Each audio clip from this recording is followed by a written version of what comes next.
నమస్తే అండి. టమాటా రసం పెడుతున్నాను. ఆయిల్ వేడెక్కాక ఆవాలు, మెంతులు, జీలకర్ర, ఎండుమిర్చి, వెల్లుల్లి, కరివేపాకు అన్నీ వేసాను. అవన్నీ వేసిన తర్వాత టమాటా వేసాను.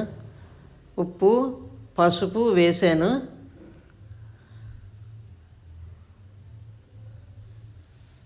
బాగా మగ్గిన తర్వాత గరిటతో మెత్తగా నొక్కేసాను.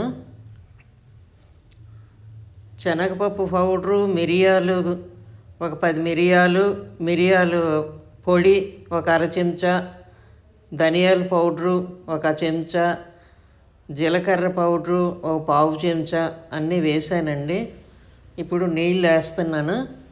బాగా మరుగొచ్చిన తర్వాత కొత్తిమీర వేసి స్టవ్ ఆపేసానండి.